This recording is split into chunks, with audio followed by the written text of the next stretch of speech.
많이 쓰셨습니다. 계속해서 우리가 빌립보서 말씀을 통해 하나님 주시는 기쁨에 대하여 말씀을 나누고 있습니다. 빌립보서가 우리에게 가르쳐주는 기쁨은 역설적인 기쁨이다. 이것을 계속 강조하고 있습니다. 지난주에는 환경을 지배하는 기쁨에 대해서 배웠습니다. 그럼 기억나십니까? 예, 나시죠, 그죠? 네. 환경을 지배하는 기쁨, 환경이 우리의 기쁨을 빼앗아갈 수도 있고 또 더할 수도 있다 이렇게 생각하는데, 하나님께서 모든 것을 다스리신다는 하나님의 선하신 주권과 예수님께서 우리를 얼마나 사랑하셨는지, 또 얼마나 사랑하고 계시는지, 그 사랑이 얼마나 진실되고 강력한지, 그것을 우리가 늘 기억하고 산다면 환경이 아무리 힘들고 어려워도 기뻐할 수 있다. 그래서 환경을 지배하는 기쁨이었습니다. 한 주간 환경을 지배하고 잘 다스렸습니까? 좀 확신이 부족합니까? 환경에 노력이 굉장히 듣기 싫은 말이잖아요. 그죠? 환경을 지배하는 그런 기쁨 누리기를 원합니다. 오늘은 또 다른 차원의 기쁨에 대해서 함께 나눠보기를 원하는데요. 오늘은 자라는 것, 성장하는 것에 대한 기쁨입니다. 저희 집에 뒷마당에 한 2평 정도 되는 텃밭을 하나 만들었습니다. 렌트로 살기 때문에 크게는 못 만들고요. 한 2평 정도 만들었는데 거기에 온갖 것이 있습니다. 상추, 부추, 고추, 숫자로 들어가는 거, 호박, 오이, 가지, 열매 달리는 거, 쑥갓, 깻잎, 이런 잎채소. 하여튼 거기에 그렇게 다 들어갈 수 있는 게 신기한데 몇 가지 이름 잘 기억 안 나는 거 아직 있습니다. 저희 하루의 일과는 이제 새벽기도 마치고 오면 부부간에 문 열고 거기 가는 것입니다. 그리고는 오이가 얼마나 컸는지, 가지가 열매가 맺혔는지, 상추 같은 경우에는 하룻밤 사이에도 쑥 크지 않습니까? 그리고 물 줍니다. 어쩌다가 햇빛이 뜨거운 날에는 낮에도 물을 줍니다. 낮에 주면은 잎에 바로 물 주면은 상하잖아요, 그죠? 그때는 낮에는 이렇게 밑에 뿌리 쪽으로만 이렇게 물을 줍니다. 굉장히 좀 기분 좋지 않습니까? 싱그러운 채소들이 자라니까. 호박 같은 것은 우리 호박 요가면 안 됩니다. 호박도. 호박은 정말 하루에 다르게 크거든요. 하루에 다르게 쑥 자랍니다. 그래서 이 성장의 또 기쁨이 얼마나 큰지를 모릅니다. 자녀들을 키우는 것도 기쁘지 않습니까? 우리 성도님들 어린 자녀가 많은데 밥을 먹다가 이렇게 남의 우리 안을 때가 있지 않습니까? 어떤 자매님이 자기 집에 말고 남의 집에를 턱 앉더니 아이 무겁다 이러는 거예요. 아이 무겁다 이래요. 그래서 그 말 속에는 우리 애는 좀 가볍다는 게 좀 들어가는 것 같아요. 그래서 제가 걱정할 게 없습니다. 크면 다 무겁게 되어 있습니다. 위로했습니다. 뭡니까? 우리 자녀들을 낳았는데 자녀들이 잘 안 먹고 잘 안 크면 우리 마음이 좀 어떻습니까? 좀 걱정이 되거든요.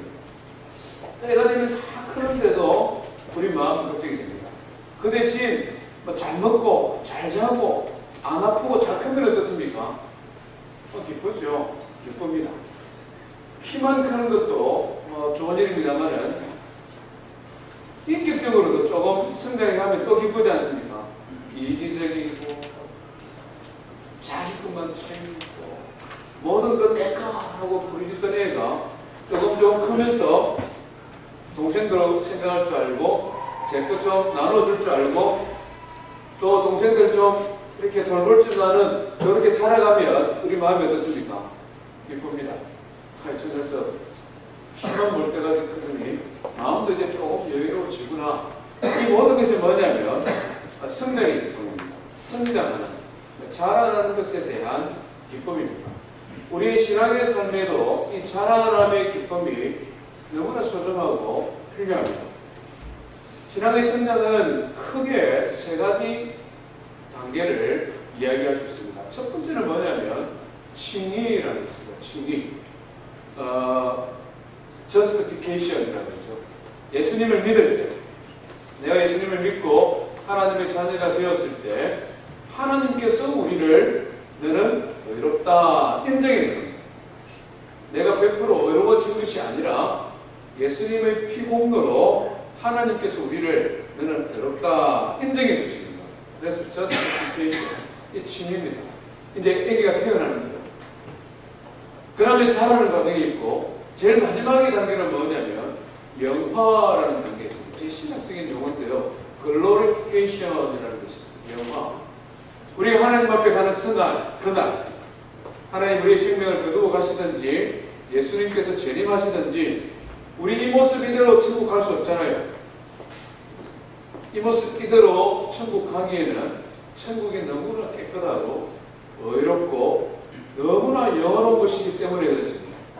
그래서 하나님께서 천국의 입구에서 우리가 천국문에 들어가기 전에 우리를 완벽하게 퍼펙트하게 변화시키십니다.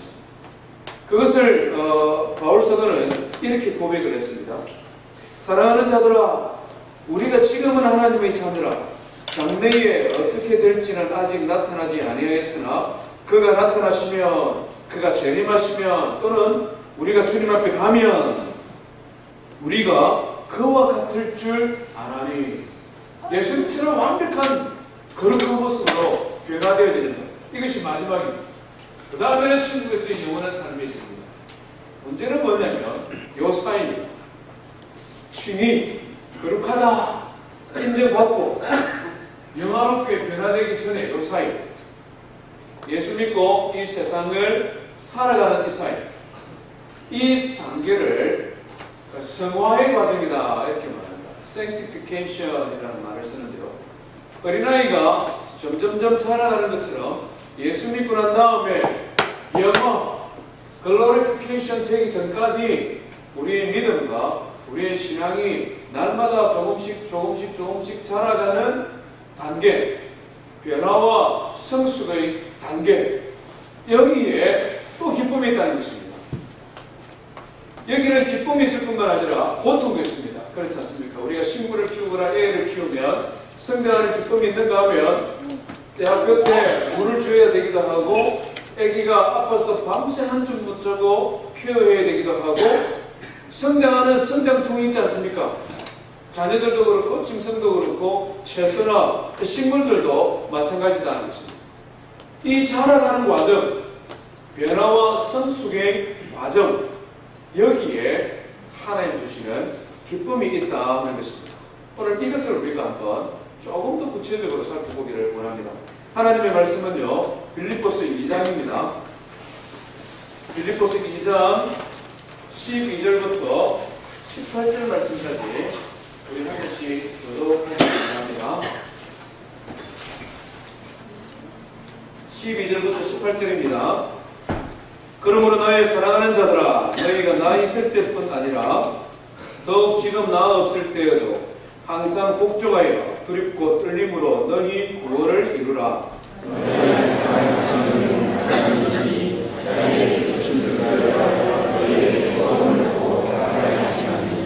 모든 일을 원망과 시비가 없이 하라.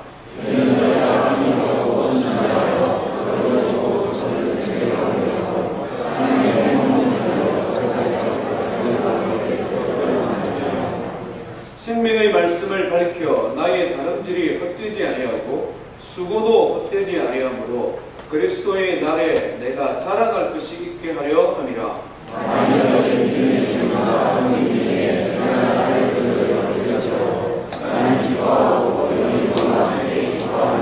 같이 읽습니다. 이와 같이 너희도 기뻐하고 나와 함께 기뻐하라. 여기 17절 18절 보면 기쁨이 반복해서 나타나죠. 나는 기뻐하고 너희 머리와 함께 기뻐하리니 너희도 기뻐하고 나와 함께 기뻐하자. 바울 사도의 기쁨입니다. 지난주에 우리가 말씀을 살펴본 것처럼 바울 사도는 지금 감옥에 있습니다. 먹는 것도 힘든 것도 생각하는 자유도 박탈당하는 감옥에 있습니다. 과거도 힘들었고 현재도 힘들고 미래의 해방에 대한 그런 소망도 없습니다. 말하자면 절망적인 환경이라는 거죠. 그런 환경 속에서도 기쁨이 있는데, 기쁨이 뭐냐면 빌립보 교회 성도들이 자라는 것을 보고 빌립보 교회 성도들의 믿음이 성장하는 것을 보고, 빌립보 교회 성도들이 처음 예수 믿을 때는 너무나 연약해서 아유 정말 성장하겠나 생각했는데, 감옥에 있으면서 빌립보 교회에서 오는 소식을 들으니까 너무 기쁜 거예요. 너무나 연약한 순같이 너무나 메마른 땅에서 막 뿌리로 씨앗 같았는데, 바울사도가 떠나고 한 5, 6년 정도 세월이 흘러서 그 교회에서 오는 소식을 들어보니까 빌립보 교회 성도들이 믿음이 성장하고 신앙의 인격이 성장하고 교회의 숫자도 성장하고 성장하는 소식을 들으니 나는 기쁘고 또 즐겁고 기뻐하고 즐거워하리라, 이렇게 지금 고백을 하고 있다는 말씀입니다. 한마디로 말하면 성장의 기쁨이요 성화의 기쁨이라고 할 수 있습니다. 오늘 늘푸른 장로교회를 섬기는 저와 우리 모든 성도님들이 성화, 거룩하게 변화되어져가는 기쁨이 있기를 주의 이름으로 축원드립니다. 어떻게 거룩한 모습으로 변화되어져가는 기쁨을 누릴까? 몇 가지 있는데 한 3가지만 생각해 보기를 원합니다. 첫 번째는요, 우리 한번 같이 합시다. 성화의 소원을 가집시다. 내가 거룩한 모습으로 변화되어가고자 하는 소원을 먼저 우리 마음에 가지는 것입니다. 12절 말씀을 한번 보십시오. 오늘 이 12절 말씀이 아주 중요한 말씀이 있는데요. 그러므로 나의 사랑하는 자들아, 나 있을 때뿐 아니라, 바울 사도가 빌립보 교회에 함께 있을 때뿐만 아니라 지금 나 없을 때에도, 내가 감옥에 갇혀 있는 이 순간에도 항상 복종하여 두렵고 떨림으로 너희 구원을 이루어라, 이렇게 말합니다. 너희 구원을 이루어라. 영어 성경에 보면요, continue to work out your salvation. continue, 계속해서 work out 해라. your salvation. salvation은 구원이고 work out은 뭡니까? work out 언제 사용합니까? 우리 청년들이나 우리 영어 좀 잘하는 분 대답해 보십시오. work out 언제 쓰는 말입니까? work out은 운동할 때 쓰는 말이죠. 특별히 work out은 이 웨이트 트레이닝 할 때 쓰는 말입니다. 웨이트 트레이닝. 예를 들면 제가 이제 역기나 덤벨을 하는데 좀 힘세어 보이죠? 힘 좀 세어 보니까 머리 펴고 다리 짧고 이런 사람들이 다리 힘이 좋기 때문에 힘이 세요. 그래서 힘껏 들면 한 50파운드를 듭니다. 10개 정도 합니다. 50파운드. 요거만 계속 하고 있으면 평생 50파운드 10개입니다. 근데 워크아웃은 뭡니까? 첫 번째는 50파운드 10개 하는 겁니다. 마지막 순간에 두 번째 트라이 할 때는 55파운드에 도전하는 것입니다. 힘을 다해서 10개 55파운드. 그 다음에 다음 날은 몇 개 합니까? 60파운드. 이 워크아웃입니다. 점차적으로 조금씩 이 성장에 가서 무겁게 하는 거. 줄넘기를 예를 들면 1시간에 10,000개를 하는데 그 다음 날에는 몇 개 합니까? 11,000개 하면 워크아웃입니다. 계속 조금씩이지만 자기의 한계를 오버컴하고 숫자를 늘려서 나의 힘을 기르거나 체력을 기르는 것, 이 워크아웃입니다. 바울사도 이 단어를 지금 Your salvation, 구원과 연결시키고 있다는 것입니다. Continue to work out your salvation. 너의 구원을 계속해서 워크아웃 해라. 또 우리 잘 생각해야 될 부분이 있다는 것입니다. 구원은 전적인 하나님의 은혜이지 않습니까? 우리가 앞에서 조금 전에 말씀드린 것처럼 예수님을 믿을 때 하나님께서 너는 의롭다 인정해 주는 것. Justification. 이것이 구원입니다. 이것은 내가 무엇을 하는 것이 아니라 나는 단지 예수님을 믿고 예수님을 나의 구주로 영접하는 것입니다. 그런데 바울사도가 말하는 Continue, work out your salvation, 이건 무슨 말입니까? 예수 믿고 난 다음에 우리의 믿음의 성장을 위하여, 우리의 신앙의 인격 성장을 위하여, 우리 삶을 살기 위해서는 누가 해야 된다고요? Continue to work out. 우리가 해야 된다. 우리가 열심히 우리의 믿음 성장을 위해 노력하라는 것입니다. 이루라 말하지 않습니다. 이루어라.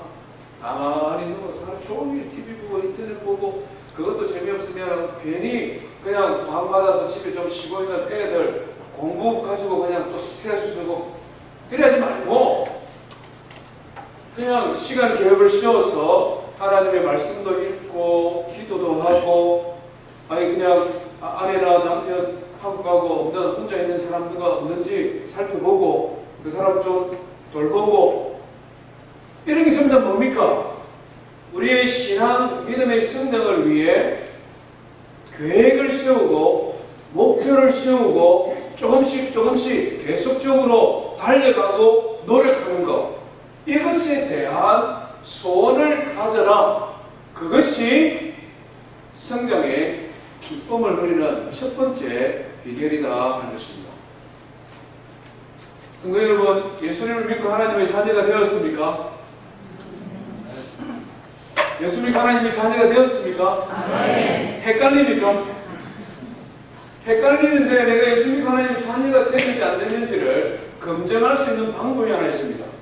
그것은 뭐냐면 내 안에서 성장하고자 하는 욕구가 있는지 없는지 그걸 보면 됩니다. 오늘 우리가 읽은 13절 말씀을 보니까 너희 안에서 행하시는 일은 하나님이시니 자기의 기쁘신 뜻을 위하여 너희에게 소망을 두고 행하시니라. 우리가 예수님을 믿고 하나님의 자녀가 될 때 예수님을 영접하는 것이라고 하지 않습니까? 예수님, 내가 예수님을 믿고 하나님의 자녀가 되기를 원합니다. 나의 마음에 찾아오시고 나의 주인이 되어주십시오. 예수님 믿는 것이거든요. 예수님을 구주로 믿을 때에 내 안에 누가 계신다고요? 예수님이 계시죠. 영으로 계십니다. 그래서 그 예수님의 영을 성령의 영이라고 하고 하나님의 영이라고 하지 않습니까? 내 안에 말하자면 새로운 생명이 시작되었다는 것입니다. 새로운 생명의 특징은 자라고 싶은 겁니다. 생명이 있는 것의 특징은 성장하고 싶은 것입니다.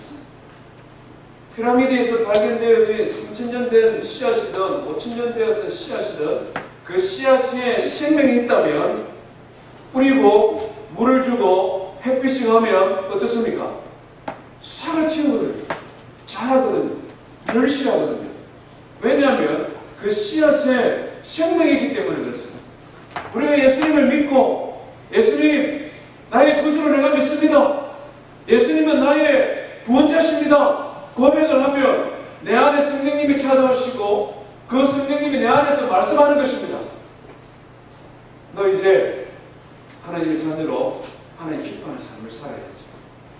너 이제 죄에서 멀리하는 삶을 살아야지. 너 지금 그거 거짓말 하는데 옳지 않지 않느냐? 하나님 우리 속에서 말씀하신다는 거예요. 그 말씀을 따라서 살아가려고 하는 소원을 품을 때 우리는 성장하게 되어져 있는 것입니다. 그래서 성경은 뭐라고 말씀합니까? 너희 안에서 선한 일을 시작하시는 이는 하나님이시고 그 하나님의 음성에 복종하여 오늘 말씀하고 있지 않습니까? 복종하여 항상 복종하여 두렵고 떨림으로 너희의 구원을 이루라. 우리 속에서 말씀하는 하나님의 음성에 오베이하여 순종하여 그 말씀을 따라 순종하며 살아가면 우리의 믿음은 성장하게 되어 있고 신앙의 인격은 성장하여 예수님을 닮게 되어 있다는 것입니다. 저와 널푸른 장로교회를 섬기는 성도 여러분, 성령의 소원을 가지기를 주의 이름으로 축원드립니다. 하나님의 말씀을 읽을 때도 성령님이 우리에게 말씀하기도 하고 설교를 할 때도 하나님의 말씀이 하시기도 하고 큐티나 말씀을 묵상할 때도 끊임없이 성령님은 우리 안에서 일하시기 시작합니다. 그 말씀에 순종함으로 두렵고 떨림으로 성장, 그런 성장의 기쁨을 누리기를 주의 이름으로 축원드립니다. 두 번째는요, 우리가 성장하기 위해서는 첫 번째는 소원을 품어야 되고, 두 번째는 버릴 것은 버리고 잡을 것은 잡아야 된다는 것입니다. 오늘 버릴 것에 대하여 성경을 말하는데요, 14절에 무엇을 버리라고 합니까? 모든 일에 원망과 시비가 없게 하라. 영어 성경은 좀 더 선명합니다. 버리랍니다. Do everything, 모든 일을 할 때에 without complaining or arguing 이랍니다. without, 없애라. 너의 입술에서, 너의 마음에서 없애야 된다. 성장하기 위해서는. 뭘 없애야 되느냐? complain. 우리 한글은 원망이라고 했는데 불평이 조금 더 쉽습니다. 불평, complain 하는 거 없애야 되고 argue 하는 거, 그 맞습니까? 틀렸습니다. 이런 거 argue 하는 거 있지 않습니까? 이런 거를 없애야 성장할 수 있다는 것입니다. 원망이라는 것을 차선적으로 찾아보면요, 무엇인가 불만족스러운 것을 밖으로 표현하는 것이 원망이다. 무엇인가 불만족스러운 것, 이것은 좀 불평할 만한 것이 있다는 것입니다. 불평할 만한 것이 뭔가 있는데 그것을 밖으로 표현하는데 표현하는 방식의 문제이고, 불만한 것을 과장하거나 확대하는 것이 문제입니다. 악유는 무엇입니까? 뭐 이런 사람 만나면 싫잖아요. 별거 아닌데 시비 거는 사람들 있지 않습니까? 이런 사람들을 어떻게 표현했냐니까, 시비는 가만히 있는 사람의 코를 비트는 것 같아. 가만히 있는 사람이 코를 비트는 것 어떡합니까? 이 사람이 지금 시비 거는데 어떻게든 말하잖아요. 이것을 없애야 된다는 것입니다. 우리의 신앙을 성장을 방해하는 원망과 시비인데, 원망과 시비는 언제 생깁니까? 처음 신앙생활 할 때는 원망과 시비가 없습니다. 다 감사합니다. 다 고맙습니다. 연주자매 맞지요? 한국에 전에 신앙생활 안 하다가 미국에 오니까 너무 잘 도와주고 너무 친절하고, 목녀는 천사 같고 목차는 자상한 아버지 같고 너무 고맙고 감사하고 하다가 성경 문제 조금 배웠습니다. 생명의 삶 1단계를 다 마쳤어요. 조금 다른 것 같고, 그런 사이에 사람들과의 관계도 조금 넓어집니다. 또 교회가 돌아가는 이렇게 운영되어지는 방식도 조금 눈에 들어옵니다. 그럴 때 쉽게 찾아오는 게 뭡니까? 원망, complain. 옛날에는 다 고맙다 하더니 이제는 불만이십니다. 이거 왜 이러는지, 저거 왜 저러는지, 옛날에는 안 그럽니까? 저 사람이 요즘 왜 그럴까? 옛날부터 그랬는데 자기가 달라졌으면서 옛날에는 안 그러는데 이 사람 좀 왜 저러냐? 불평하는 마음이 생깁니다. 처음에는 모든 것이 감사하고 그랬을까? 조금만 지나면 불평하는 마음이 생기기 시작합니다. 그럼 감사하는 마음도 없어져 버리죠. 주변에 또 뭡니까? 이 마음에 불평한 게 있으니까 뭔가를 하자 그러든지 의논을 하면 어떻습니까? 말이 퉁명스럽게 툭 나오잖아요. 그거 말하려고 잘해야 됩니다. 옛날에는 너무 좋다고 무엇이든지 말씀만 하시면 내가 하겠습니다 하더니 그 다음 세계는 사람이 바뀌어버려요. 이게 뭐냐니까 원망과 시비입니다. 혹시 우리 성도님들 가운데 내가 마음속에 이런 원망하는 것이나 시비하는 것이 조금 삭히고 있습니까? 그럴 만한 일이 보입니까? 경계에. 왜냐하면 우리의 신앙의 성장은 원망과 시비하는 그 시점에 딱 멈추게 되어 있습니다. 더 이상 넘어갈 수가 없습니다. 원망과 시비의 이 가시에 우리의 신앙이 성장할 수가 없다는 말입니다. 이것은 개개인의 신앙뿐만 아니라 공동체에도 원망과 시비는 있습니다. 교회 공동체가 원망과 시비하다가 완전히 심판을 받은 경우가 성경에 있지 않습니까? 민수기 13장, 14장에 보면 이스라엘 백성들이 출애굽했습니다. 광야 교회가 출애굽했습니다. 그때 이스라엘 백성들이 가나안 땅을 앞에 두고 정탐을 했죠. 40일 동안 12명이 갔습니다. 12명의 대표들이 갔는데 그 중에 10명이 어떻게 보고합니까? 그들이 그 땅을 악평하여 이르되, 성경에 이렇게 되어 있습니다. 악평했습니다.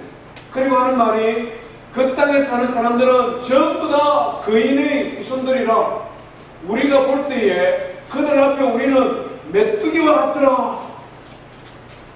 원망, 불평과 시기의 특징은 뭐냐면 부정적입니다. 과장합니다. 항상 사람을 탓하게 되어 있는 관계의 문제를 동반합니다. 자세히 생각해 보십시오. 부정적이고 과장하고 사람을 탓하게 되어 있다는 것입니다.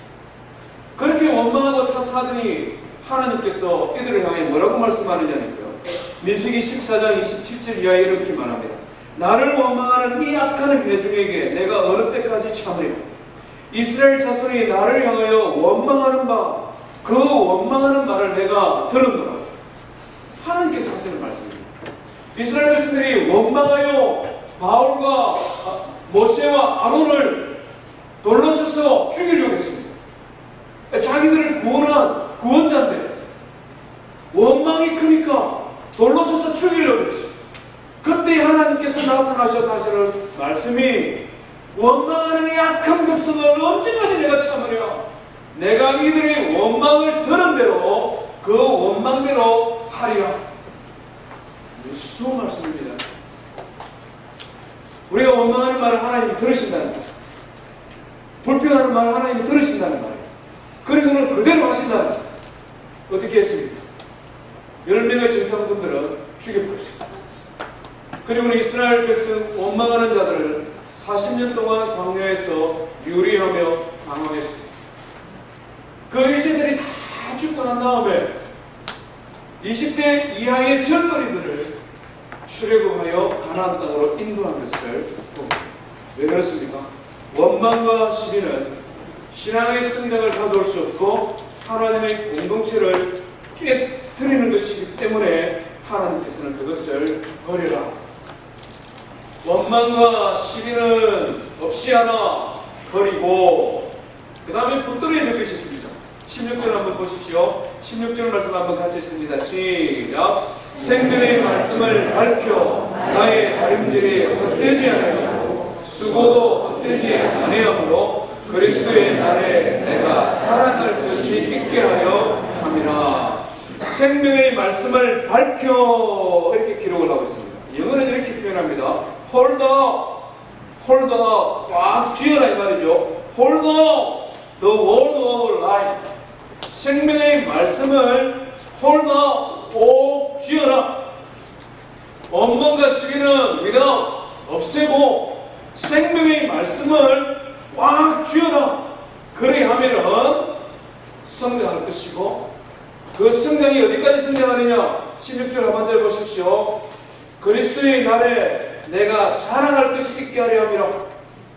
우리가 하나님 말씀을 쫙 붙들고 있으면 예수님이 재림하실 그때에 하나님의 심판제 앞에 섰을 그때에 하나님께서 우리를 칭찬하실 만큼 우리의 믿음이 이 죄악 많은 세상에서 흠없는 하나님의 자녀로 캄캄한 세상에서 등불과 같은 빛으로 드러나는 자녀로 성장해 갈 수 있으니 하나님의 말씀을 홀더 하나님 말씀을 꽉 쥐어라. 성경에 보면 원망과 시비 때문에 실패할 뻔했다가 하나님의 말씀을 꽉 쥐므로 다시 살아난 공동체가 있습니다. 우리 사도행전 6장 한번 볼까요? 사도행전 6장 한번 펼쳐보시길 바랍니다. 사도행전 6장 1절 말씀을 한번 보시기 바랍니다. 사도행전 6장 1절에 이렇게 기록합니다. 그때에 언제냐면 오순절 성령 강림 후에 예루살렘 교회가 베드로 사도의 한 번 설교로 5,000명이 예수 믿는 일은 역사가 일어났을 그때에 이 말입니다.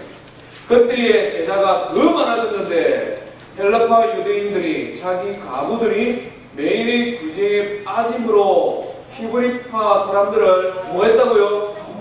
원망하니. 원망은 항상 원망할 만한 일이 있습니다. 원망할 만한 일이 있어요. 그런데 문제는 그것을 과장하고 확대하고 블레임, 다른 사람을 탓하기 때문에 문제입니다. 지금 이 문제가 생겼어요. 갑자기 교회가 성장하다 보니까 공간이 너무 부족하고, 갑자기 성장하다 보니 식사하는데 친교실이 너무 좁고 땀이 그냥 뻘뻘 나고 모든 것이 불편해지는 것입니다. 그러니까 그냥 그 중에서 일부의 사람들이 소외되어져요. 소외. 오늘 이 시대에 교회 이런 일들이 많이 있지 않습니까? 우리도 지금 교실과 주차장 확장을 하는데 이게 또 불평하려고 하면 불평할 요소들이 많습니다. 그렇지 않습니까? 뭐 카풀을 하든지 1부 예배, 2부 예배에 좀 나눠서 오면 괜찮은데 굳이 그것을 공사해서 또 늘린다고 또 헌금하라 그러고, 교실도 그렇지 않습니까? 복잡하지만 친교실 체육관 넓으니까 거기에 칸막이 해서 그냥 애들 좀 들어가면 되지 그걸 또 늘린다고 헌금하라 그러고. 우리 불평할 요소들이 있다는 거예요. 지금 예루살렘 교회가 그 지경이었습니다. 그런데요, 예루살렘 교회 성도들은 이 위기를 하나님의 말씀을 붙드는 것으로 돌파해 갑니다.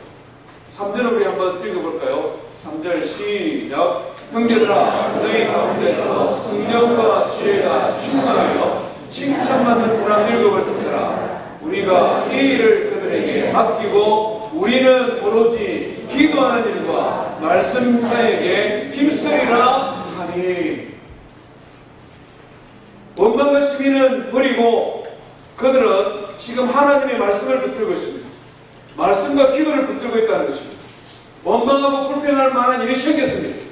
그것을 과장하고 확대하고 사도들의 문제야. 예루살렘 히브리파 사람들이 먼저요. 헬라 사람들, 저 사람들이 말이 많구나. 불평하고 원망하고 사람을 탓하지 아니하고 그 일을 하나님 앞에 가져와서 하나님의 지혜를 구하는 것입니다. 어떻게 하는 것이 좋겠습니까? 하나님의 지혜를 구할 때에 어떤 지혜가 나왔습니까? 사도들은 말씀과 기도에 전무하고 그 일만 전담할 수 있는 7 집사를 시험하자. 성령과 인격이 충만한 사람, 그래서 한 사람 한 사람은 너무나 소중히 여기고 그들을 가족처럼 자기 식구처럼 사랑으로 섬길 수 있는 사람 7을 세워서 그분들로 하여금 그 일을 하게 하고, 사도들은 무엇에? 말씀과 기도에 전무하리라. 이게 뭡니까? 홀드아웃. 하나님의 말씀과 기도하는 일을 홀드아웃 하겠다. 원망과 시비, 교회 공동체의 분열의 위기가 오히려 새로운 직분자를 씌우고 새로운 사역이 되어지고, 그것을 통하여 더 많은 하나님의 교회가 믿음으로 성장하는 6절 7절 말씀 보십시오. 온 무리가 이것으로 인하여 기뻐하고, 온 무리가 기뻐하고, 더 나아가서 하나님께서 믿는 자들의 수가 심히 많아질 수 있도록 하나님 축복하십니다. 원망과 시비로 인한 위기를 말씀을 붙들므로, 말씀과 기도를 붙들므로 극복했을 때는 더 큰 성령의 기쁨을 하나님께서 주신다 하는 것입니다. 사랑하는 성도 여러분, 원망하고 불평하고 싶은 마음이 있습니까? 냉정하게 한번 보십시오. 내가 지금 이 단계구나. 내가 지금 이 시점에 있구나. 냉정하게 한번 생각해 보십시오. 개인의 신앙도 마찬가지고 교회 공동체의 신앙도 마찬가지입니다. 내가 지금 감사하는 마음도 잊어버리고 자원하는 마음도 잊어버리고 원망과 불평하는 마음들이 지금 내 속에 있으면 성장할 수 없습니다. 그것은 버리십시오. 버려야 됩니다. 그리고는 하나님의 말씀을 붙드십시오. 하나님의 말씀이 나에게 뭐라고 말씀하시는지, 하나님의 말씀을 통하여 지금 이 문제가 되고 있는 이 불평거리를 어떻게 바꾸어가는 것이 좋을 것인지, 그것을 내가 맡아서 사역의 기회로 삼을 것인지, 아니면 또 다른 하나님의 지혜를 간구하든지, 어찌하였든 간에 내 속에 있는 원망과 시비거리를 없애야 성장의 기회가 생기는 것입니다. 적극적으로 하나님의 말씀을 사모하고 기도하심으로 더욱더 성장해가는 성도와 교회가 되기를 주의 이름으로 축원드립니다. 마지막 세 번째는요, 성화의 기쁨을 누리기 위해서는 또 다른 하나가 우리에게 필요합니다. 그것은 무엇이냐면 헌신하는 것입니다. 헌신. 오늘 우리가 읽은 본문의 말씀을 다시 한번 읽겠습니다. 17절입니다. 17절 말씀 같이 읽겠습니다. 시작.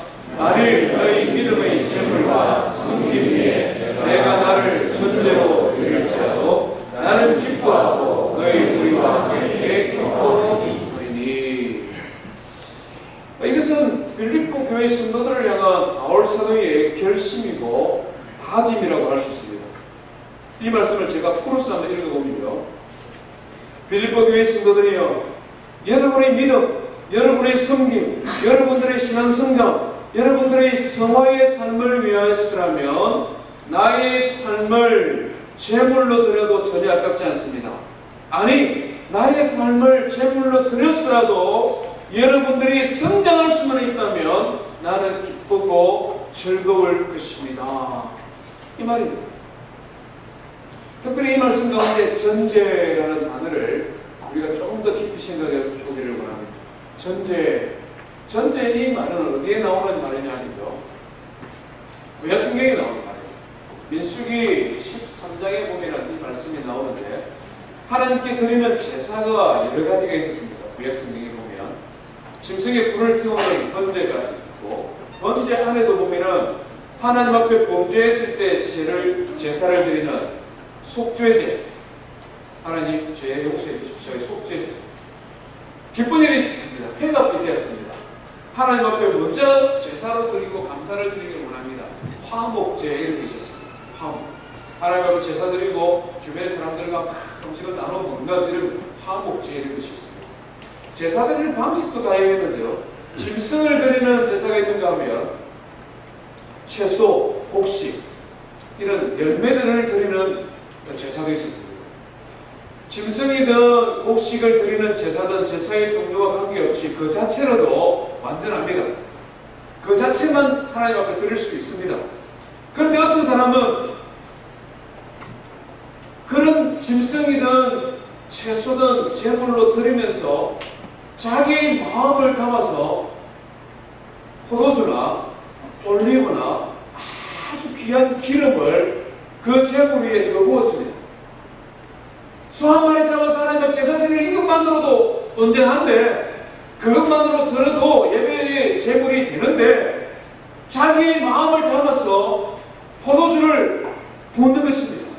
향기가 더 날 수 있도록 아주 순전한 올리브 기름 같은 것을 부어서 자기가 드리는 제물 위에 향기가 더 나서 그것을 하나님이 더 기쁘게 하실 수 있도록 전제로 들었습니다. 구워서 드리는 제물을 드렸다는 것입니다. 포도주가 언제 만들어집니까? 포도주가 만들어지는 방법은 포도주 틀에서 포도가 으개져서 짜서 즙으로 나오는 것, 거기서 포도주가 나오지 않습니까? 올리브유는 언제 나옵니까? 올리브 보면 동그란 거요, 그 육질은 우리가 먹지 않습니까? 그 안에 보면 씨가 있잖아요. 씨가. 그 씨를 바짝 말려서 우리 깨 짜듯이 깨 짜듯이 누르면 그 올리브에서 뭐가 나옵니까? 씨앗 돼서 기름이 나오지 않습니까? 너희의 재물 위에 나를 전제로 드린다고. 이 말은 무슨 말이냐면, 빌립보 교회 성도들이요, 여러분의 믿음과 여러분들의 신앙의 성장을 위해서라면 나의 몸이 으스러지고 나의 몸이 완전히 갈아 없어진다 할지라도 나는 그것으로 인하여 기뻐하고 기뻐할 것입니다. 여러분들도 그것으로 인하여 기뻐하고 즐거워하십시오. 이것이 17절, 18절의 말씀입니다. 한마디로 요약을 하면 무슨 말씀입니까? 헌신하는 삶에 있는 기쁨이 있다는 것입니다. 헌신하는 삶에 대한 기쁨, 내가 헌신함으로 말미암아 나에게 주어지는 기쁨이 있다는 것입니다. 이것은 일반적인 원리입니다. 농부가 땀 흘려서 농사를 지으면 씨앗을 뿌리면 그때는 힘들고 어렵습니다만은 수확을 거두어들일 때는 기쁨이 있지 않습니까? 우리 엄마들이 아기를 낳을 때 요즘 물론 무통 많이 합니다만은 무통하고 나면 해볼 때도 아픕니다. 피 흘려서 자녀를 낳습니다. 힘듭니다. 어렵습니다. 자녀를 양육하는 과정도 힘들고 어렵습니다. 그렇지만 새로운 생명이 태어나는 기쁨이 있습니다. 그 새로운 생명이 무럭무럭 자라도록 헌신하는 일에 기쁨이 있는 것입니다. 다 죽어가는 사람, 불치병 환자를 사랑으로 지극정성으로 치료해서 그 사람이 온전하게 되어져서 의사 선생님 감사합니다 인사하고 돌아가는 모습을 보면 의사들의 마음에 기쁨이 있는 것입니다. 신앙생활도 마찬가지라는 것입니다.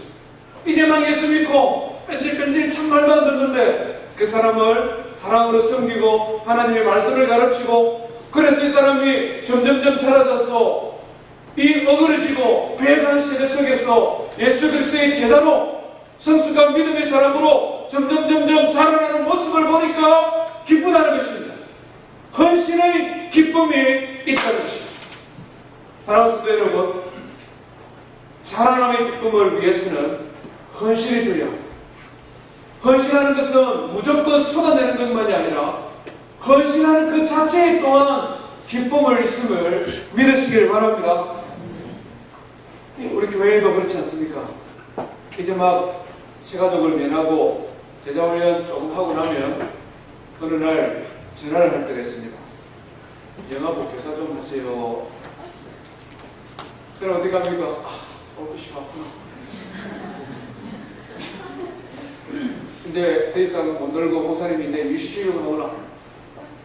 뭐 그런 마음으로 어쩔 수 없이 시작했다가도 나중에 보면 멋진 교사로 자리를 지키는 그런 사람들이 있지 않습니까? 처음 보면 어설프고 처음 보면은 저 사람 하겠나? 또 어떤 사람은 전화를 해서 목사님 그 사람을 교사라고 하면 되겠습니까? 왜 안 됩니까? 볼 때는 약해 보입니다. 어려 보입니다. 소화를 잘 못할 것 같기도 합니다. 그렇지만 우리의 성장이라는 것은 많이 배울 때만 주어지는 거 아닙니다. 우리의 믿음의 성숙이라는 것은 공부 많이 한다고 되는 거 아닙니다. 플러스가 있어야 된다.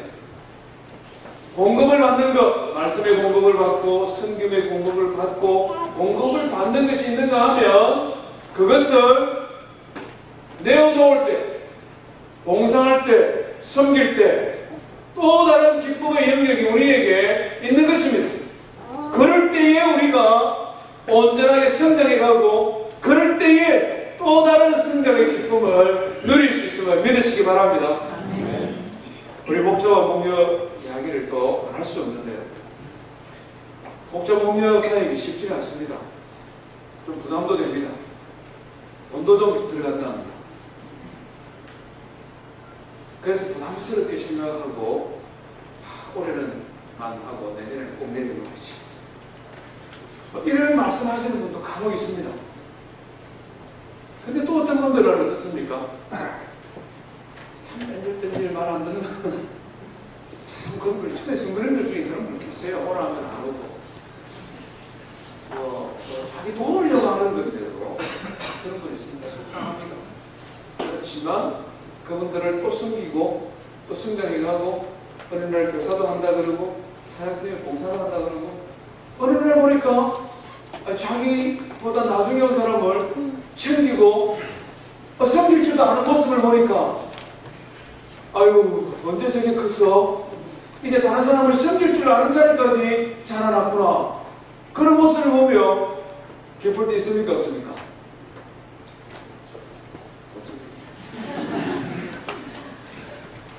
그것이 우리의 사역의 보람이고 기쁨입니다. 그런 기쁨을 달라고 주님 앞에 또 기도하십시오. 오늘 마을사도는 우리에게 성장의 기쁨에 대하여 말씀합니다. 어떨 때 성장합니까? 성장의 소원을 품고 원망과 시기는 버리고 하나님의 말씀을 붙잡을 때 승리합니다. 세 번째는 헌신하고 봉사하고 섬길 때 기쁨도 있고 그 섬김에 통하여 승리합니다. 저 우리 늘 푸른 장로교를 섬기는 모든 성도들의 삶에 성장과 성화의 기쁨이 넘치기를 주의 이름으로 축원드립니다. 우리 말씀 기억하며 함께 하나님 앞에 찬송하십시다. 예수를 나의 구주 삼고 288장입니다.